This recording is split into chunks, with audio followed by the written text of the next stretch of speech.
वर्णिवेशरमणीयदर्शनम् मन्दहासरुचिरां ननाम्बुजं पूजितं सुरनरोत्तमे मृदा धर्मनन्दन्महं विचिन्तये।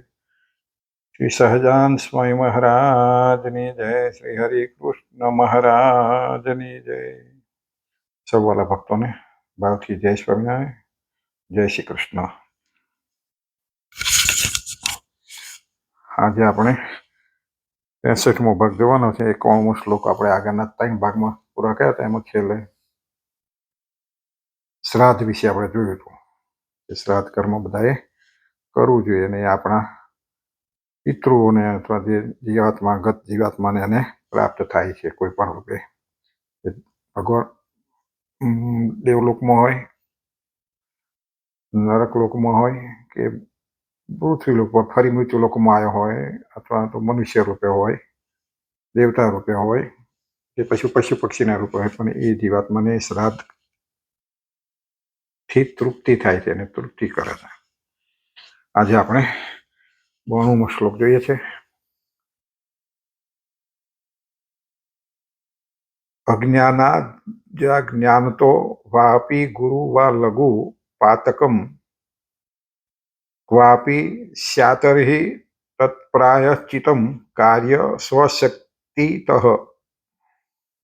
એનો અર્થ થાય છે ક્યારેક જાણે અથવા અજાણે જો નાનું મોટું પાપ થઈ જાય તો પોતાની શક્તિ પ્રમાણે એ પાપનું પ્રાયશ્ચિત કરવું। જીવનની અંદર આપણે ઘણા બધા પાપ થઈ જાય, પણ ઘણી વખત જાણી જોઈને કરતા હોય, ઘણી વખત અજાણથી થઈ જતું હોય, તો કે પાપનું પ્રાયશ્ચિત કરવાથી પાપ દૂર થાય છે। શાસ્ત્રો બતાવે છે પ્રાયશ્ચિત પાપ વારે ઘડીએ એ પાપ કરીને વારે ઘડીએ પ્રાયશ્ચિત કરવું એ યોગ્ય નથી, તો એ પછી નાશ પામતું નથી। એ મહારાજ કહે છે કે અમારા આશ્રિત હોય તેમણે ક્યારેય જાણે અથવા અજાણે જો નાનું કે મોટું પાપ થઈ જાય તો પોતાની શક્તિ પ્રમાણે પાપનું પ્રાયશ્ચિત કરવું। એટલે શાસ્ત્રોક્ત રીતે અથવા કોઈ મોટા સાધુ સંત ગુરુને પૂછી અને તમને જે કંઈ તે પ્રાયશ્ચિત કરવાનું કે ઉપવાસમાં બતાવે કે માળા ફેરવાનું કે જપ કરવાનું કે કોઈ પણ રીતે તમને જે બતાવે એ રીતે કરો તો એ પ્રાયશ્ચિત થઈ ગયું કહેવાય અને પાપ નાશ પામી જાય। પણ પછીથી ફરી પાપ થવું જોઈએ, જાણી જોઈને ફરી પાછું થવું જોઈએ એ કાળજી લેવી જોઈએ। એટલે હવે સ્વામી કહે છે, સતાનંદ સ્વામી, કે મનુષ્ય માત્ર ભૂલને પાત્ર છે। જન્મો જન્મના સંસ્કારોને વશ થઈ અને મનુષ્ય વારે વારે પોતાના માર્ગ થકી ભ્રષ્ટ થતો હોય છે। આપણે કહીએ છીએ મનુષ્ય માત્ર ભૂલને પાત્ર, ભૂલ દરેકને થાય, પણ ભૂલ સ્વીકારી લેવી પછી સુધારી લેવી એ જ સાર્થકતા છે। એટલે આવું થતું હોય, પણ શું કહે છે પાછા, જન્મો જન્મના સંસ્કારોને વશ થઈને મનુષ્ય વારે વારે પોતાના માર્ગ થકી ભ્રષ્ટ થતો હોય છે અને જન્મો જન્મના જે સંસ્કારો રહ્યા હોય એને વશ થઈ અને આ બધું આ પાપ થતું હોય છતાં એવી બુદ્ધિ એની મલિન થાય છે અને ભ્રષ્ટ થતો જાય છે જીવ। તેમાં પોતાની ભૂલ સમજીને પાછો પોતાને રસ્તે ચડી શકે છે। જો ભૂલ પોતાની રીતે સમજી જાય અને પાછું વરવું હોય તો પાછો પોતાને રસ્તે પાછો ફરી મૂળ રસ્તે ચડી જાય। અર્થાત પોતાની ભૂલને જે સમજી શકે તેને જ મનુષ્ય કહેવામાં આવે છે અને જે પોતાની ભૂલને સમજી શકે એ જ મનુષ્ય કહેવાય।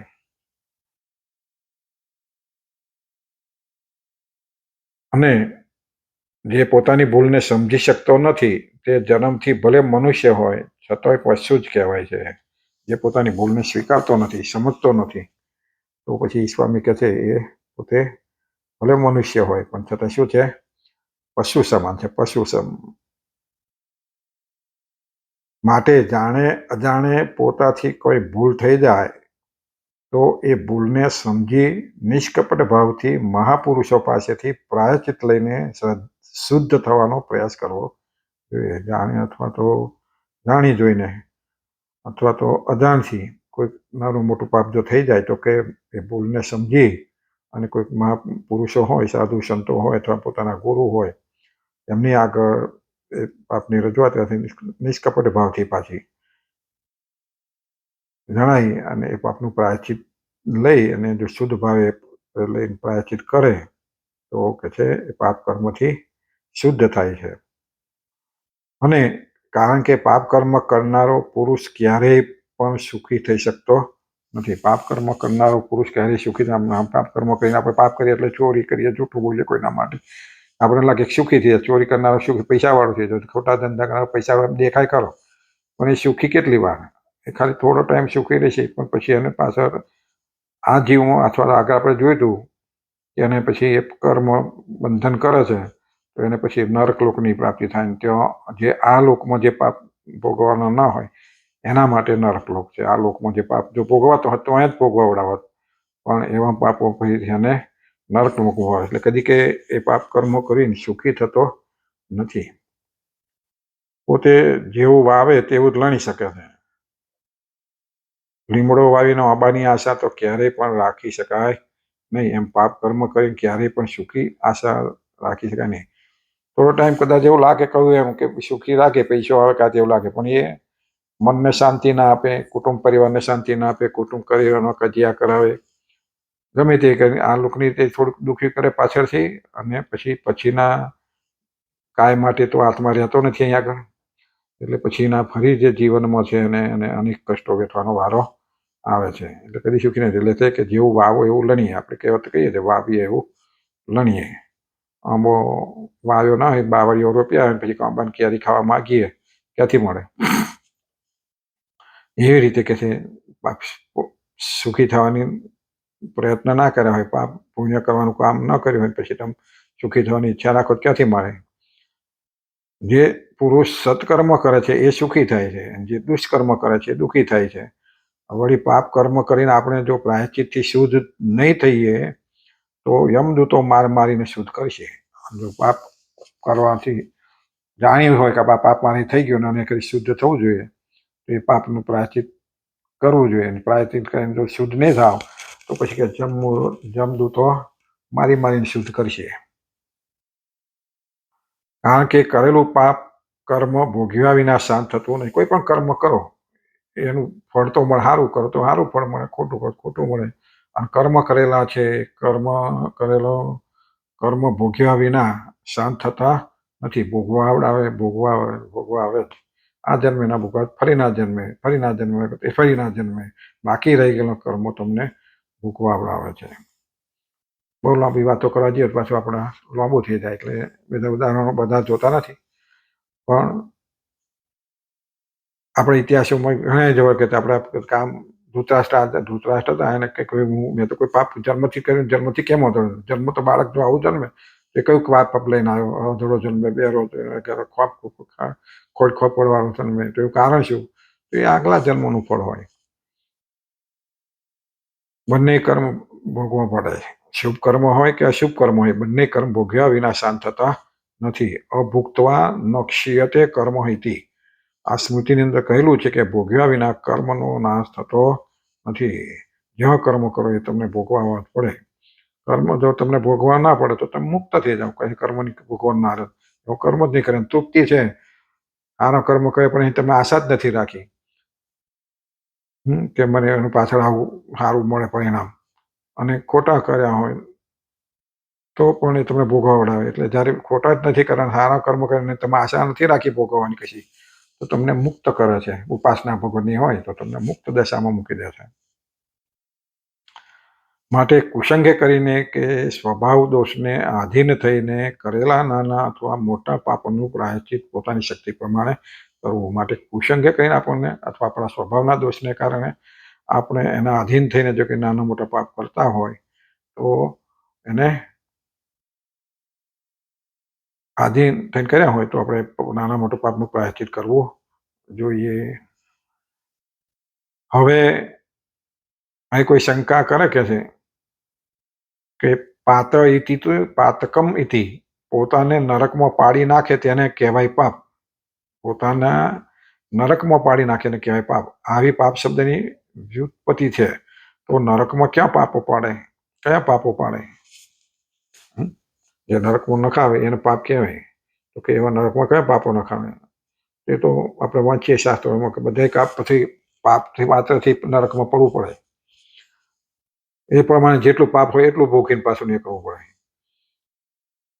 તો નરકમાં કયા પાપો નાખે? તો બ્રહ્મ હત્યા આદિ મોટા પાપો જ નરકમાં પાડી શકે, પણ નાના પાપો નરકમાં પાડી શકે નહીં.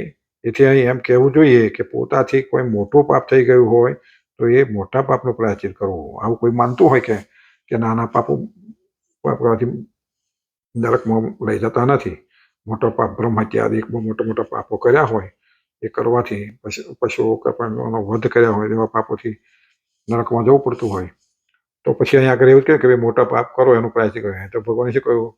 જાણે તો નાના મોટા પાપ થઈ ગયા એનું પ્રાયશ્ચિત કરવું. તો એ મોટા પાપનું પ્રાયશ્ચિત, પણ નાના પાપનું પ્રાયશ્ચિત કરવાની કોઈ જરૂર નથી. આમ નહીં કહેતો નાના અને મોટા બંને પાપોનું પ્રાયશ્ચિત કરવું આમ શા માટે કહ્યું છે? કહો તો નાના અને મોટા પાપોનું પ્રાયશ્ચિત શા માટે કહ્યું આગળ? અથવા મોટા પાપના પ્રાયશ્ચિતનું વિધાન કરવું એ બરાબર છે, પણ નાના પાપના પ્રાયશ્ચિતનું વિધાન શા માટે? કોઈ આવો તર્ક કરે એમ બતાવે છે કે મોટા, તો પછી અહીંયા આગળ એવું જ કહેવું જોઈએ મોટા પાપનું પ્રાયશ્ચિત કરો, નાના માટે શા માટે? તો આ શંકાનું સમાધાન કરતા સતાનંદ સ્વામી કહે છે કે તમારી વાત બિલકુલ સાચી છે કે મોટું પાપ જ નરકમાં પાડી શકે, નાનું પાપ નરકમાં પાડી શકે નહીં. પણ નાનું એવું એક જ પાપ જો ઘણી વાર કરી નાખવામાં આવે તો નાનું પાપ પણ મોટું થઈ જાય છે. ધીરે ધીરે પાપનો ઘડો ભરાઈ જાય છે. તેથી નાનું એવું પણ પાપ વારંવાર કરી નાખવાથી મોટું થઈને અવશ્ય નરકમાં પાડનાર બને છે. એટલે કે છે કે નાનું પાપ થઈ ગયું એ તો સજા હોય ને, જેવું હોય એવું સજા. કોઈ નાનું પાપ કોઈ અમથું થઈ ગયું એટલે ના નાખે. સ્વામી કહે છે કે વાત બરાબર, પણ નાનું અમથું પાપ થઈ ગયું હોય પણ એવું ફરી તમે એનું કોઈ ધ્યાન ના રાખ્યું હોય તો ફરી એવું ને એવું પાપ થઈ જાય, ફરી એવું ને એવું થઈ જાય. નાનો ભેગો થતો મોટો ઘડો ભરાઈ જાય. જેમ થોડું થોડું પાણી ભરો, ટીપે ટીપે સરોવર ભરાય એમ, તો કે એ પણ ઘડો પાપનો ભરાઈ જાય. એટલે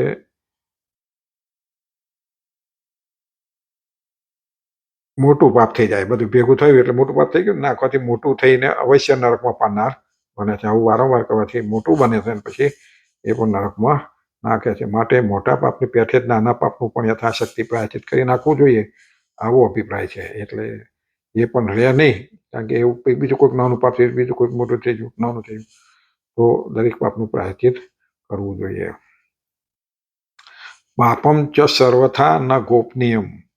સ્વામી કહે છે કે આ વાક્યને સમજાવતા કહે છે કે પોતાનાથી કોઈ પાપ થઈ ગયેલું હોય તો એ પાપને સર્વ પ્રકારે સંતાડવું નહીં. સંતાડી રાખેલું પાપ વૃદ્ધિ પામતું જાય છે. માટે કોઈ મોટા પુરુષો હોય, સત્પુરુષો, તેમની આગળ પોતાનું પાપ પ્રસિદ્ધ કરી દેવું, જેથી મોટા સંતો કૃપા કરીને પાપનો નાશ કરી નખાવે છે. એટલે નાનું પાપ થઈ ગયું એટલે મોટું થઈ ગયું, પણ કે પાપ ગુપ્ત રાખવાથી શું થાય? વૃદ્ધિ પામે. સંતાડી રાખેલું પાપ વૃદ્ધિ પામતું જાય છે. એટલે ગુપ્ત ના રાખવું. કોઈ મોટા પુરુષો એમની આગળ જણાવી અને એ પાપનું પ્રાયશ્ચિત કરી દેવું.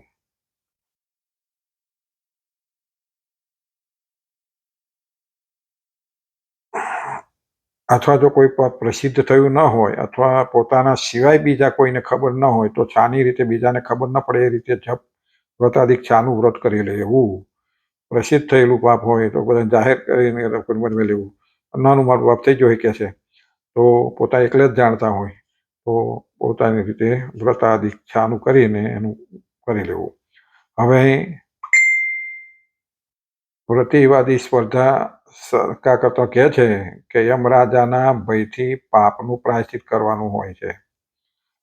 પ્રતિવાદી શંકા કરતો કહે છે કે યમરાજાના ભયથી પાપનું પ્રાયશ્ચિત કરવાનું હોય છે, કારણ કે આપણે જાતે જો પાપનું પ્રાયશ્ચિત ન કરી નાખીએ તો યમરાજા માર મારી પ્રાયશ્ચિત કરાવે છે. માટે યમરાજા ધોકા મારી પ્રાયશ્ચિત કરાવે એના કરતાં જાતે જ પાપનું પ્રાયશ્ચિત કરવું જોઈએ.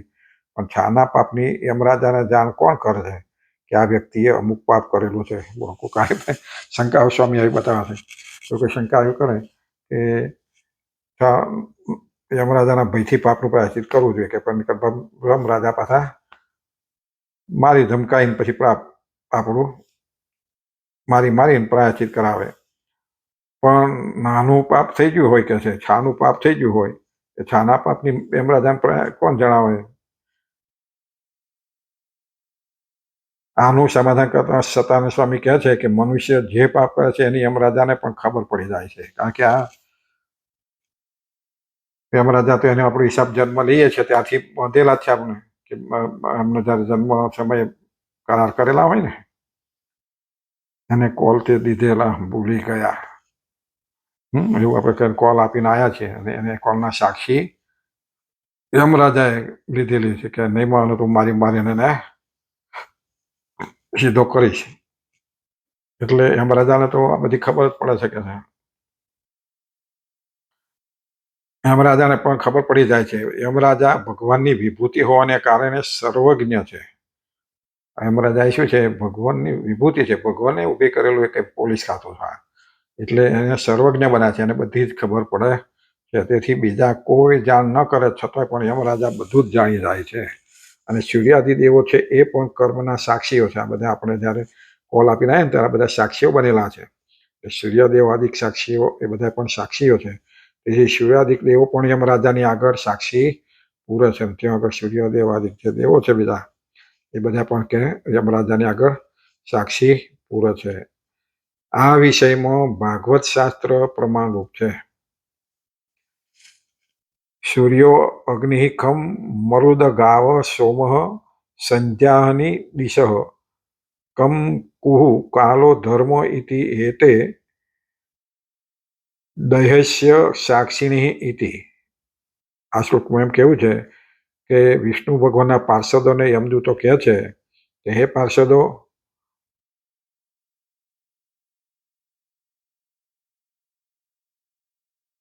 સૂર્ય, અગ્નિ, વાયુ, ચંદ્ર, આકાશ બંને સંધ્યા, સવાર સાંજે જે સંધ્યા કહીએ છીએ, સંધ્યા, દિવસ, દિશાઓ, જલ, પૃથ્વી, કાળ અને સ્વયં ધર્મરાજા આ બધા જીવાત્માના સાક્ષીઓ છે.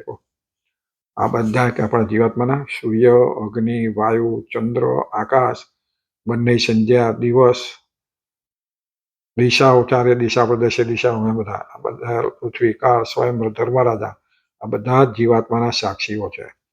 જીવાત્મા છાની રીતે શું શું કર્મ કરે છે તેને આ સર્વે જાણે છે. આપણે છાની રીતે જે કંઈ કરતા હોય કોઈ દેખતું નથી, પણ છાની રીતે કરતા હોય તો આ બધા જાણે છે. કારણ કે આ તો દેખે જ છે. આપણે પહેલા ભણવામાં પાઠ આવતો, બાપ દીકરો ભણા છોકરો કહેલું કે આપણે કોઈ દાડે કશું ખોટું કરાય નહીં, ખોટું કરે તો ભગવાન દેખે છે. એટલે બે જણા એકવાર કંઈક જતા આવતા હશે ત્યારે કંઈક વાડીમાં જોયું એટલે ફળ દીઠો કે આપણે લઈને લેવામાં બે જણા ગયા. પછી છોકરા બાપો કહે છે તું જોજે કે હું જે ફળ કેરી કે જે હોય લઈ આવું. એટલે અંદર વાડીમાં જઈને તોડવા જાય છે. પછી પૂછે કે બેટા કોઈ દેખાય છે, કોઈ જુએ છે? કે હા બાપુજી જુએ છે. કોણ જુએ છે? કે ભગવાન જુએ છે. ભગવાન જોતા છે તમે જ કહેતા હતા કે ભગવાન બધું જ દેખે છે. એટલે પછી એને પોતાને પણ એમ થયું કે ભગવાન આપણે મેં છોકરાને શીખવાડ્યું ભગવાન દેખે છે ને દેખે જ છે. તો એવો જે ભાવ ના હોય તો એને લીધે એ પાછો પડે. એમ આ સાક્ષીઓ બધા દેખે છે. આપણે જે ક્ષાનો કર્મ કરતા હોય, રાતે કરતા હોય, દિવસે કરતા હોય, ઘરમાં કરતા હોય, બહાર કરતા હોય, ગુપ્ત રીતે કરતા હોય, છાની રીતે કરતા હોય, દેખતા કરતા હોય, બધા જ આ જે સાક્ષીઓ કહે બધું જાણે છે.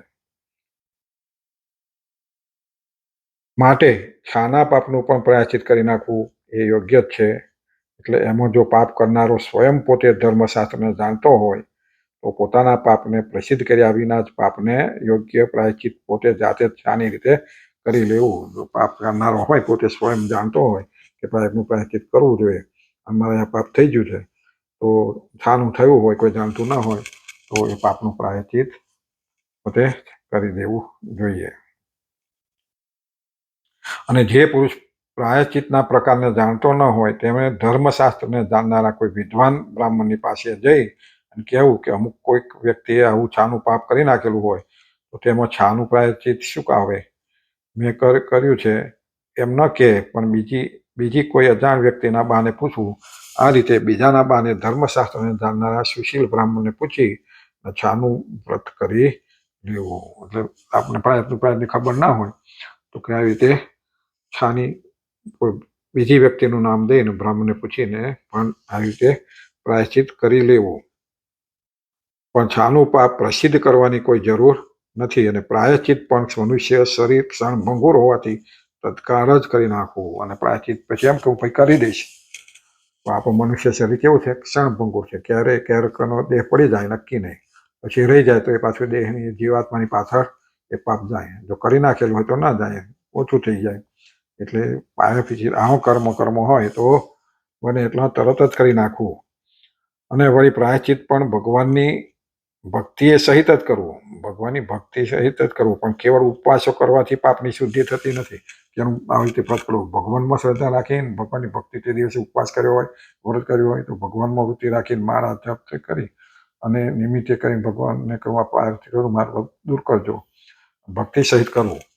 અને જે પાપ પ્રસિદ્ધ થઈ ગયું હોય તે પ્રસિદ્ધ પાપનું પ્રાયશ્ચિત તો કોઈ મોટા સંતોને કહેવા પ્રમાણે કરવાનું. પ્રસિદ્ધ થઈ ગયું હોય, કોઈ પણ પ્રકારનું પાપ પ્રસિદ્ધ થઈ ગયું, બધા જાણી ગયા હોય, તો કોઈ મોટા સંતની પાસે પ્રસિદ્ધ કરીને જાણીને કહીને એ પાપનું પ્રાયશ્ચિત લેવું. અથવા પ્રાયશ્ચિતને આપનારા વિદ્વાન બ્રાહ્મણોની જે સભા તેને પાર્ષદ સભા કહેવામાં આવે છે. જે પ્રાયશ્ચિત આપનારા વિદ્વાનો બ્રાહ્મણોની જે સભા હોય એને પાર્ષદ સભા કહેવામાં આવે. એ પાર્ષદ સભાના ઉપદેશને અનુસારે પ્રાયશ્ચિત કરવું. એવા બ્રાહ્મણોની સભા પાસેથી પ્રાયશ્ચિત કરી લઈને કરવું. અને જે પાર્ષદ સભા હોય તેમણે પણ દેશકાળાદિકને અનુસારે જ પ્રાયશ્ચિત આપવું. જે પાર્ષદ સભા હોય તેનો તો આવું બધું ચાલતું, આવું બધું કરતા બ્રાહ્મણ પાસે કે ઋષિમુનિઓ કે પ્રમાણે પાસે. પણ એમને પાછું કહે છે જેને જેવી વ્યક્તિ, જેવી એની સ્થિતિ, દેશકાળ, એની શક્તિ પ્રમાણે પ્રાયશ્ચિત આપવું. ઉપવાસ કરવાનું કહો કે આવા ઉપવાસ કરજો, હવે એને પોતે શરીર સારું ના દેખાતું હોય તો ઉપવાસ એવા નકોડા કે વ્રત કઈ રીતે કરી શકે? એનું શરીર પડી જાય એવી રીતે પ્રાયશ્ચિત ના આપવું કહેવાનો અર્થ છે. એટલે એની દેશ, કાળ, અવસ્થા, કેટલી ઉંમરનો છે, ઉંમરવાળો હોય, બહુ હોય, નાનું બાળક હોય, શક્તિ એની પ્રમાણે કેવી છે અને પાપ કેવું છે એ જોયા વિના એમને એમ પ્રાયશ્ચિત આપવું નહીં. અને ધર્મશાસ્ત્રનો અર્થનો નિશ્ચય કર્યા વિના એમને એમ ઈચ્છા અનુસાર પ્રાયશ્ચિત આપી દે તો પ્રાયશ્ચિત કરનારો તો પવિત્ર થાય, પણ પ્રાયશ્ચિતને આપનાર પાપને પામે છે. ધર્મશાસ્ત્રના અર્થને સમજ્યા વિના, એનો નિશ્ચય કર્યા વિના પોતાની ઈચ્છા આવે કહી દીધું પ્રાયશ્ચિત, તો કોઈ પ્રાયશ્ચિત કરનાર તો પવિત્ર થાય, પણ જેને પ્રાયશ્ચિત આપ્યું હોય એ પાપી થાય પાછો કે છે. માટે એવું જોઈને પાપનું પ્રાયશ્ચિત આપવું. કોને? તો આ પાર્ષદ સભાએ બ્રાહ્મણ હોય એને. પણ પ્રાયશ્ચિતના આપનારને પાપને પામે છે અને તેને ભ્રમઘાતી કહેલો છે. ભ્રમઘાતી કહેલો છે. માટે પ્રાયશ્ચિતને આપનાર કોઈ પણ હોય તે ધર્મશાસ્ત્ર, દેશકાળ આદિકનો નિશ્ચય કરીને પ્રાયશ્ચિત આપવું, આવો શાસ્ત્રનો અભિપ્રાય છે. એટલે કોઈ પણ પ્રાયશ્ચિત આપનાર હોય તો એને ધર્મશાસ્ત્રમાં કહ્યું હોય એ પ્રમાણે જોઈ અને દેશકાળ આદિકને જોઈ અને પ્રાયશ્ચિત આપવું. વળી જેને 80 વર્ષ વ્યતીત થઈ ગયા હોય તે અડધા પ્રાયશ્ચિતને યોગ્ય છે.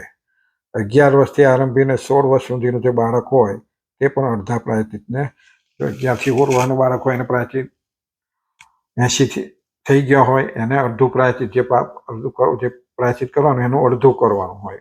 શાસ્ત્રો સંમતિ આપે છે આ રીતે. કોઈ રોગી હોય એ પણ અડધા પ્રાયશ્ચિતને યોગ્ય છે. રોગી હોય, રોગ થતો હોય અને ભલે પછી ઉંમર એની તે વખત ઉંમર નથી જોવાની, એને અડધું પ્રાયશ્ચિત છે. અને 5 વર્ષથી આરંભીને 11 વર્ષ સુધીનું બાળક હોય એ જે કંઈક પાપ કરી નાખે તેનું પ્રાયશ્ચિત ભાઈ, પિતા કે એના બીજા સંબંધીજનો હોય તે કરે. 5 થી 11ની વચ્ચે જો બાળક પ્રાયશ્ચિત કોઈ પાપ કરે તો એ પાપનું પ્રાયશ્ચિત એને બાળકે નહીં કરવાનું, પણ એના માતા, પિતા, ભાઈ કે એનો સંબંધી હોય એને એ પ્રાયશ્ચિત કરવાનું છે.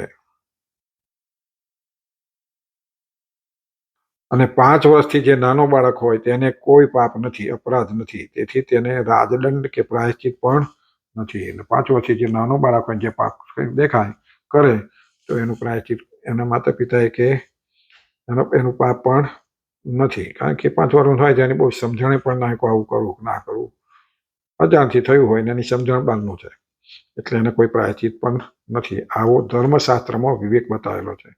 માટે પ્રાયશ્ચિત આપનાર જે હોય તેમણે આ વિવેકનું પણ અનુસંધાન રાખવું. એટલે આ પ્રાયશ્ચિત આપનાર હોય એમણે આ વ્યક્તિ કેવી છે, જે પ્રાયશ્ચિત આપીશું ધર્મશાસ્ત્ર પ્રમાણે છે કે નહીં, એ પાપને પ્રમાણે આ વ્યક્તિ કરી શકે એમ છે કે નહીં, એની શક્તિ છે કે નહીં, એ પ્રમાણે એની ઉંમર પ્રમાણે બરાબર છે કે નહીં, આ બધું એણે જોઈને પ્રાયશ્ચિત આપવું જોઈએ.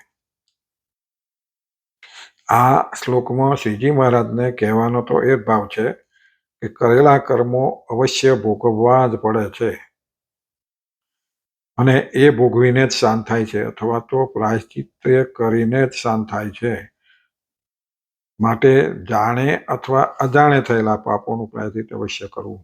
આગળ આપણે જોઈ ગયા હતા કે પાપો જે કરીએ છીએ, કર્મો કરીએ છીએ, કર્મો પાપનું કર્મ હોય કે શુદ્ધ કર્મ હોય કે સત્વ કર્મ હોય, અને એ પાપો કરવાથી એ ભોગ્યાના શાંત થતા નથી. એટલે ભગવાન એટલા માટે કહે છે કે ગમે તેવા પાપ કર્મ કરેલા હોય છે ભોગવવા જ પડે છે, અને એ ભોગવીને જ શાંત થાય છે. ભોગવાયા વગર શાંત થતા નથી, અથવા તો એ પ્રાયશ્ચિતને કરીને શાંત થાય છે. એટલે જો પાપ કર્મ થઈ ગયા હોય તો એનું પ્રાયશ્ચિત કરવામાં આવે તો એ શાંત થઈ જાય. સત્વ પાપ હોય આપણે ભોગવવા ના હોય તો ભગવાનના ચરણ અર્પિત કરી દેવાનું કે મારી કોઈ ઈચ્છા રાખતો નથી, તો એ પણ શાંત થઈ જાય, એને ભોગવવાનો વારો નથી. અને પાપ કર્મો માટે તો અવશ્ય પ્રાયશ્ચિત કરવું જોઈએ. માટે જાણે અથવા જાણે કોઈ પણ પાપ થઈ ગયું હોય તો એને પ્રાયશ્ચિત કરવું જોઈએ. એટલે આપણે બધા ઘણા અજાણતા પાપ, નાના મોટા પાપ થઈ જતા હોય, પણ એ પાપ બે પ્રકારના બધા કે જાહેર પાપ થઈ ગયું હોય, બધા જાહેર થઈ ગયું હોય, કોઈ છાનું પાપ હોય તો છાનું પાપ તો બધાને જાણવાની જરૂર નથી. કોઈની પાસે તો શાસ્ત્રોક્ત જાણતા હોય તો એનું પ્રાયશ્ચિત કરી લેવું જોઈએ. ન જાણતા હોય તો કોઈ વિદ્વાન બ્રાહ્મણ હોય અથવા કોઈ સંત હોય એમને વાત કરી કે આવું કોઈ, અને પોતાને કદાચ છાનું રાખવું હોય કે ભાઈ મારા હેઠળ એવું ના કહેવું હોય તો કોઈને આવું પાપ થઈ ગયું કઈ રીતે શું કરવું પડે, એવું કરીને પણ એ પાપનું પ્રાયશ્ચિત કરી લેવાય. એટલે પાપનું પ્રાયશ્ચિત કરવાથી એ પાપ શાંત થઈ જાય છે, ભોગવવાનું રહેતું નથી. એટલે સરસ મહારાજે રસ્તો બતાવ્યો છે પાપમાંથી છૂટવાનો. પણ પાપ પ્રાયશ્ચિત કરવું, ફરી પાપ એનો એક કરવું, ફરી પ્રાયશ્ચિત કરવું. મહારાજે વતનામૃતમાં કહ્યું કે આવું કરે તો એ થતું નથી. એકાદ વાર બે વાર કંઈક એવું થઈ ગયું હોય પ્રાયશ્ચિત જાણી જોઈને ના થયું, અજાણથી થઈ ગયું હોય તો બરાબર છે. બાકી પાપ કરવું પ્રાયશ્ચિત કરવું, પાપ કરવું પ્રાયશ્ચિત કરવું, એ પાપ નાશ પામતા નથી.